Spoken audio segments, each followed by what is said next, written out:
일단은 ISA 계좌를 추천합니다. ISA 계좌가 이제 만기가 3년까지 가능하다. ISA 계좌가 원래 비과세 상품이라고 그랬잖아요. 그런데 ISA 계좌를 통해서 세액공제 300만 원을 더 받는 방법도 있습니다. 중요한 것은 이 연금, 국민연금, 퇴직연금, 개인연금, 주택연금을 미리 준비해 나가는 거.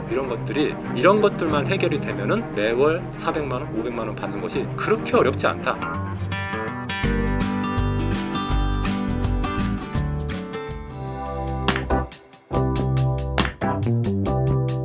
일단은 ISA 계좌를 추천을 합니다. ISA 계좌가 이제 만기가 3년까지 가능하다. 그러니까 연금 계좌 같은 경우는 55세까지 가야 되니까 10년, 15년, 20년 이렇게 가야 되는데 ISA 계좌는 이제 3년마다 갱신하면서 계속 할 수 있으니까 그런 점이 유리합니다. 그리고 가장 큰 유리한 점은 비과세라는 점이죠. ISA 계좌는 이자 배당 소득에 대해서 일반형은 200만 원, 서민형은 400만 원까지 세금이 하나도 없습니다. 일반형은 연봉이 5천만 원 이상이 초과되는 사람, 그 다음에 서민형은 5천만 원 이하인 사람은 400만 원까지 비과세, 초과되는 사람은 200만 원까지 비과세됩니다. 그러니까 일단은 뭐 세금 안 내니까 좋고요. 그리고 만약에 이자 소득이 만약에 200만 원, 400만 원 초과했다. 초과한 부분에 대해서 그럼 세금 어떻게 내냐? 9.9%로 또 좀 낮게 과세합니다. 일반 이자 배당 소득은 15.4%로 과세하거든요. 근데 ISA 계좌에서 만약에 이자 배당 소득은 이 비과세 한대로 초과한 부분도 15.4%로 과세하는 게 아니라 9.9%로 과세해요. 그러니까 유리하죠. 그 다음에 또 한 가지는 손익통산이라는 제도가 있습니다. 이게 뭐냐면은 다른 상품 같은 경우에는 일반 계좌 상품 같은 경우는 모든 소득에 대해서 과세하거든요. 그런데 IS에서 투자한 상품 같은 경우에는 순수익에 대해서만 과세합니다. 이거 조금 이따가 제가 다시 한번 설명드리겠습니다. 그리고 중도 인출, 보통 절세 계좌 같은 경우에는 중도 인출을 못하게 하거나 또 하게 되면은 엄청난 페널티를 부과하거든요. 그런데 이 상품 같은 경우는 납입 원금만 빼는 경우에는 그런 세제상의 불이익 없이 뺄 수 있다. 이런 것이 장점입니다. 제가 좀 더 구체적으로 설명을 드릴게요. 제가 이 표로 한번 보여드리겠는데 비과세, 분리과세로 얼만큼 이익이 가능한지를 제가 수치로 한번 제가 보여드리겠습니다. 일반 계좌에서 1,000만 원 이익이 난 경우하고 ISA 계좌에서 1,000만 원 이자 배당 소득 이익이 난 경우 세제상 얼만큼 차이가 나는지 한번 보겠습니다. 일반 계좌에서 만약에 이자 배당 소득이 1,000만 원 났다. 그러면은 여기에 15.4%인 154만 원을 세금으로 내야 돼요. 엄청 많죠? 1,000만 원 이익 나는데 154만 원이 세금으로 떼어갑니다. 근데 만약 ISA에서 IS 일반형에서 1,000만 원 이익 났다. 그러면은 여기서 비과세 200만 원이 비과세되니까 과세 대상 금액은 800만 원이 되고요. 800만 원에 대해서도 15.4%로 과세하는 것이 아니라 9.9% 더 낮게 과세합니다. 그래서 실제 내는 금액은 79만 2천 원밖에 안 돼요. 그러면 일반 계좌보다는 74만 8천 원 더 많게 되는 결과가 되고요. 만약에 나는 연봉이 5천만 원 이하의 서민형이다. 서민형 IS에 가입되어 있다. 그러면은 비과세 혜택이 400만 원이니까 1,000만 원에서 400만 원 뺀 600만 원에 대해서만 과세를 하는데 그것도 9.9%로만 합니다. 그러면은 세금은 59만 4천 원밖에 안 돼서 일반 계좌보다 94만 6천 원이 더 많게 되는 결과가 나타난 거죠. 똑같은 이익이라도 일반 계좌냐 ISA 계좌냐에 따라서 이렇게 달라지고요. 그렇다면 이왕이면은 ISA 계좌에서 하는 게 좋겠다 이렇게 생각이 됩니다. 또 한 가지는 제가 조금 전에 손익통산 효과가 있다고 했는데 이게 무슨 소리냐면 이것도 제가 표로 여러분들에게 보기 쉽게 제가 표로 만들어 드렸습니다. ISA 계좌에서 어떤 이익이 난 상품, 손해가 난 상품이 있고 그다음 일반 계좌에서 이익이 난 상품, 손해가 난 상품이 있다고 가정했습니다. 일반 계좌에서 A 상품에서는 1,000만 원 이익이 났고 B 상품에서는 600만 원 손해가 났습니다. 그리고 ISA 계좌에서도 A 상품에서는 1,000만 원 이익이 났고 B 상품에서는 600만 원 손해가 났습니다. 결과는 똑같죠? 한 상품은 1,000만 원 이익 나고 하나는 600만 원 손해 난 거 똑같습니다. 그런데 이게 일반 계좌에서 하고 ISA 계좌에서 하고 세금 차이가 엄청나다는 거죠. 일반 계좌에서는 A 상품 1,000만 원 이익 난 거에 대해서 15.4%로 과세합니다. 그러니까 154만 원 과세하죠. 손해 난 600만 원 손해 났기 때문에 과세 안 해요. 그렇지만은 이익이 난 1,000만 원에 대해서는 15.4% 과세해서 154만 원 세금을 내야 돼요. 그런데 ISA 일반형 같은 경우 ISA 계좌는 아까 제가 손익 통산한다 했죠. 그래서 손실을 감안해서 세금을 부과합니다. 그러니까 1,000만 원 이익 난 거 있고 손해 난 게 600만 원 있어요. A 상품에서는 1,000만 원 이익이 났고 B 상품에는 손해가 600만 원 났어. 그러면은 순수익은 400만 원이에요. 1,000만 원에서 600만 원 뺀. 그러니까 1,000만 원에 대해서 과세하는 게 아니라 400만 원에 대해서 과세하는 거죠. 근데 400만 원에 대해서 과세하는데 일반형은 200만 원 비과세해 주죠. 그러니까 200만 원이 또 빠져. 그리고 나머지 200만 원에 대해서 9.9% 분리과세한단 말이죠. 그러면 세금이 19만 8천 원밖에 안 돼. 그러면은 일반 계좌보다 132만 원이나 이득이에요. 만약에 서민형으로 하면은 154만 원이나 이득입니다. 그러니까 차이가 엄청나죠. 무조건 IS 계좌를 해야 되죠. 또 한 가지 연금 계좌에서 만약에 돈을 일출한다. 똑같은 절세 계좌인 연금 계좌에서 돈을 1,000만 원 인출을 하면은 기타 소득세 165만 원이나 내야 돼요. 엄청나게 많이 내죠. 그런데 IS에서 1,000만 원 빼면은 빵원 하나도 내가 세금 부담 없이 낼 수 있다. 이런 점들이 굉장히 좋다는 거죠. 그래서 첫 번째는 일단 IS 계좌 만드는 거죠. 세 가지만 실천하면은 그렇게 어려운 일은 아닙니다. 그 첫 번째가 직장 생활 30년 하는 겁니다. 대부분 근데 직장 생활 30년 하거든요. 지금 55세 이후 이제 노년층을 보면은 보통 직장 생활 29년에서 한 34년 정도 했다고 합니다. 그러니까 30년을 할 것 같아요. 그죠? 두 번째는 저축 75만 원 하는 거. 저축. 일반적으로 지금 직장인 평균 저축이 한 101만 원 정도 된다고 합니다. 그런데 이제 75만 원 연금 계좌에 넣어라.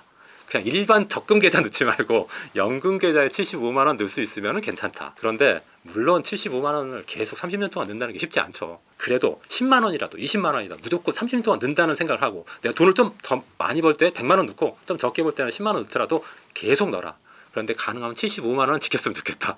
이 말이고요. 세 번째는 퇴직 전까지는 내 집은 마련해라. 일반적으로 지금 우리나라 55세 이후의 나이대에 계신 분들은 65% 이상 집을 갖고 있다고 하더라고요. 그러니까 평균적인 생활만 한 사람은 한 그래도 퇴직쯤 되면은 집 한 채 정도는 마련한다는 거죠. 이렇게 하면요 월 400만 원 이상 만들 수 있습니다. 이렇게만 해도 10억이 없어도 월 400만 원 만들 수 있습니다. 그런데 대부분 지금 제 주변에 있는 사람들 중에서 직장 생활도 30년 했고 저축도 한 75만 원 정도는 했고 내 집도 가졌는데 월 400만 원 못 만드시는 분이 많이 계셔요. 그 왜 그러냐? 세팅을 잘못했기 때문에 그래요. 왜냐하면 저축을 해도 적금식 1년 3년짜리를 해가지고 금방 써버리거나 연금 계좌로 했으면 안 그래 안 썼을 텐데 55세까지 못 빼니까 그렇게 했거나 그리고 관리를 잘 못한 거죠. 이런 노후 자금에 대한 관리를 평소에 안 해놓은 거죠. 연금 관리를 안 해놓은 겁니다. 국민연금, 퇴직연금, 개인연금, 주택연금에 대한 관리를 전혀 안 한 거죠. 그래서 세팅을 잘하면은 이것도 만들 수 있는데 제가 좀 구체적인 예시를 들어서 말씀을 드릴게요. 1번, 2번을 충족한 경우 월 400만 원 만들 수 있습니다. 1번, 2번이 뭐죠? 1번 첫 번째 직장생활 30년 하는 거, 그리고 월 75만 원씩 연금 계좌에 적립하는 거. 그렇게 하면은 한 400만 원 이상 확보할 수 있는데 그 직장인 평균 월급이 2025년 기준에서 350만 원 정도 된다고 하더라고요. 이 평균 월급을 기준으로 하겠습니다. 여러분들이 지금 얼마 받을지 모르겠지만 지금 300만 원 받으신 분들도 아마 55세까지 가다 보면 평균 월급이 한 350만 원 되지 않을까. 평균적으로만 월급을 받는다면 지금 기준으로 한 350만 원입니다. 그럼 350만 원을 기준으로 해서 만약에 직장 생활 30년 하신다고 하면은 30년 후에 국민연금 예상액이 한 100만 원 정도 됩니다. 100만 원. 그리고 퇴직연금은 한 2억 정도 되는데 그걸 월로 환산하면은 한 80만 원 정도 받을 수 있습니다. 그러니까 직장생활 30년 하면은 일단은 국민연금, 퇴직연금에서 180만 원 확보가 됩니다. 그리고 개인연금 제가 아까 75만 원씩 적립하는 거 두 번째 조건이었죠. 75만 원씩 적립하면은 이것이 한 6억 원 정도 됩니다. 30년 동안 적립하면은. 그래서 30년 동안 매월 250만 원씩 받을 수 있어요. 여기서만. 그러면 이게 총 얼마냐? 430만 원입니다. 그러니까 내가 직장생활 30년 하고 그 다음에 개인연금 75만 원만 꾸준하게 적립하면은 물론 75만 원이 될 수도 있고 50만 원이 될 수도 있고 10만 원이 될 수 있는데 그것은 하여튼 꾸준하게 내가 여유 있는 대로 무조건 넣는 거예요. 그게 더 중요합니다. 그렇게 하면은 400만 원 이상 가능하다. 그런데 요즘 맞벌이 하시는 분들 많잖아요. 맞벌이 두 분이 맞벌이 하신다. 그러면 국민연금, 퇴직연금만 가지고 각각 180만 원에서 360만 원 확보됩니다. 이게 과거 우리의 할아버지 세대, 아버지 세대들은 이런 국민연금을 거의 가입 안 했었기 때문에 이게 힘든데 지금은 이제 무조건 강제적으로 떼어가잖아요. 그러니까 그리고 퇴직연금은 회사가 부도나도 회사에서 그 돈 못 빼갑니다. 그래서 무조건 적립되는 거예요. 맞벌이 하면은 국민연금, 퇴직연금만으로도 360만 원 확보가 되는 겁니다. 거기다가 개인연금 합하면은 맞벌이에다가 개인연금까지 합하면 꽤 많은 돈이 됩니다. 그래서 지금은 연금 체계가 잘 갖춰졌기 때문에 지금 젊은 세대들, 지금 한 30대 이후 세대들 이것만 준비하셔도 되십니다. 400만 원 넘게 나옵니다. 조금 더 제가 욕심을 부려서 집까지 마련했다. 집까지 내가 퇴직할 때 집까지 마련했다. 그러면은요 국민연금 100만 원, 퇴직연금 80만 원, 개인연금 250만 원, 여기 450만 원에다가 만약에 집 하나 마련했는데 주택 가격이 뭐 공시가가 5억이고 65세부터 받겠다. 그러면은 120만 원 죽을 때까지 받을 수 있습니다. 그러면 550만 원이 돼요. 그런데 맞벌이도 한다? 그러면은 뭐 700만 원이 될 수도 있고 800만 원이 될 수 있겠죠. 그러니까 연금만 잘 확보하고 있어도 굉장히 괜찮다. 또 한 가지, 지금 550만 원 받지만 내가 진짜 노년이 됐을 때 550만 원이 얼마나 되겠냐 이렇게 생각하시는 분들도 계시겠죠. 그런데 걱정하실 필요 없습니다. 왜냐하면 이거 지금 기준으로 국민연금 100만 원이라는 소리지 이게 10년, 20년 후에는 국민연금도 점점 늘어나거든요. 지금은 100만 원이지만은 매년 2%, 3%씩 올라갑니다. 그래서 여러분들이 받을 때는 150만 원이 될 수도 있고 200만 원이 될 수도 있고 자연적으로 올라가니까 상관없습니다. 퇴직연금 지금 80만 원으로 계산되어 있는데 우리가 나이가 들면 임금이 점점 높아지지 않습니까? 그리고 누적되는 퇴직연금이 많아져가지고 이것도 점점 늘어납니다. 가만히 있어도 늘어나요. 그러니까 신경 쓸 거 없고요. 개인연금 75만 원씩 적립하는 거 요것은 좀 문제가 될 수 있죠. 그래서 제가 약간 트릭을 쓴다고 하면은 개인연금은 매년 10,000원에서 20,000원 정도 더 넣어라. 그러면은 물가 상승률을 따라잡을 수가 있겠죠. 뭐 75만 원에서 2배, 150만 원 넣어라. 이건 힘들겠지만은 금년에는 75만 원, 내년에는 76만 원, 내후년에는 78만 원 이렇게 10,000원에서 2만 원 정도 늘리는 건 그렇게 어렵지 않을 거다 이렇게 생각이 됩니다. 그리고 주택가격 5억으로 산정했는데요. 주택가격 지금 수준은 5억에 있죠. 그런데 10년 후에도 그 주택이 5억일까요? 물가 상승률만큼 올라가겠죠. 그래서 이 지금 산정된 가격 550만 원이 10년 후에도 550만 원이 아니고 10년 후에는 600만 원, 650만 원이 될 거고 또 20년 후에는 더 많아질 겁니다. 그러니까 중요한 것은 이 연금, 국민연금, 퇴직연금, 개인연금, 주택연금을 미리 준비해 나가는 거 이런 것들만 해결이 되면은 매월 400만 원, 500만 원 받는 것이 그렇게 어렵지 않다. 예전 우리의 어머니 세대, 할머니 세대, 할아버지 세대는 이런 제도가 없었기 때문에 10억, 20억 있어야지 편안하게 살 수 있었지만은 지금 우리 세대는 선진국과 같이 이런 연금 제도가 잘 갖추어졌기 때문에 이걸 미리부터 준비하고 있으면은 나의 노년은 그게 어렵지 않다. 물론 갑부로 살 수는 없겠지만 내가 누구한테 손 벌리면서 어렵게 살 필요까지는 없겠다. 이렇게 생각이 됩니다.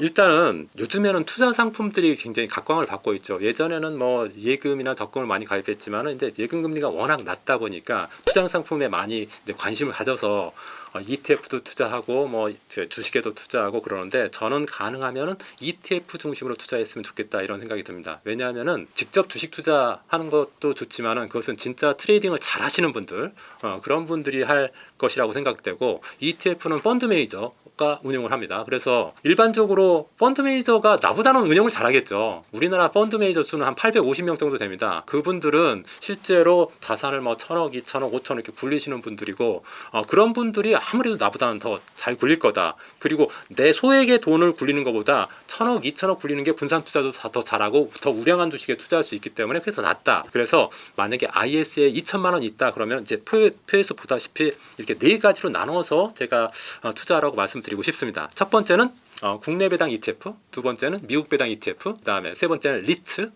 네 번째는 채권 ETF. 이게 우리 자산관리에서 자산삼분법이라는 게 있거든요. 분산 투자하는 방법 세 가지. 그건 주식 그리고 부동산, 채권에 이렇게 세 가지 그 상품군에 투자하라. 이게 이제 그 상품군에 따라 투자하는 건데 국내 배당 ETF, 미국 배당 ETF에 한 각각 500만 원씩. 일반적으로 배당주는요. 다른 성장주에 비해서 가격 변동폭이 적은 편입니다. 그래서 중위험 수준의 성향이라고 하면은 성장주 ETF보다는 이런 배당형 ETF가 좀 낫지 않을까 이렇게 생각이 돼서 각각 500만 원 정도 투자하는 게 낫겠다. 그 다음에 우리가 부동산 막 5억 10억짜리 사기는 힘들지만 리츠로 내가 부동산에 지분 투자하는 건 할만하거든요. 이건 소액으로도 가능합니다. 10만 원도 가능하고 100만 원으로 가능합니다. 여기에 한 500만 원 정도 하는 것도 괜찮을 것 같고요. 그 다음에 채권 ETF, 채권은 뭐 주식에 비하면 굉장히 안전 자산이죠. 뭐 예를 들어서 미국 30년 국채, 미국 국채는 뭐 그래도 굉장히 안전한 국채 아닙니까? 그런 데다가 한 500만 원 이렇게 투자하면은 주식, 부동산, 채권에 다 투자하는 거고 이게 단기적으로는 뭐 수익이 뭐 손해가 날 수도 있을지 모르겠죠. 그런데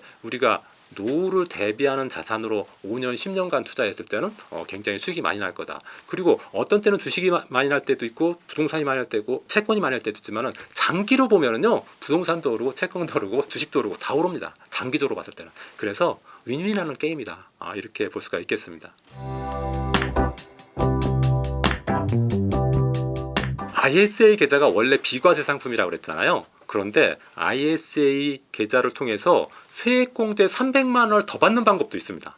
일반적으로는 ISA 계좌는 비과세 상품으로만 알고 있는데 이게 연금 계좌하고 결합을 하면은 300만 원 세액공제를 추가로 받을 수 있습니다. 예를 들자면은 연금 계좌에서 IRP나 연금저축 같은 경우는 최대 세액공제가 900만 원이거든요. 근데 ISA에서 만기가 돼가지고 그 금액의 일부를 연금 계좌로 이체를 하면은 이체한 금액의 10% 금액 기준으로 하면 300만 원까지 세액공제를 가능합니다. 그래서 저 같은 경우 제가 이제 작년에 이제 ISA 계좌 3년이 되니까 제가 그때 다 팔고 나니까 한 5천만 원 정도 되더라고요. 5천만 원을 연금 계좌로 3천만 원 이체를 했습니다. IRP 계좌로. 그랬더니 3천만 원의 10%인 300만 원이 세액공제가 됩니다. 그러면 저 같은 경우에는 원래 연금 계좌에서 900만 원까지만 세액공제가 되는데 300만 원이 추가돼서 1,200만 원 세액공제를 받게 된 거죠.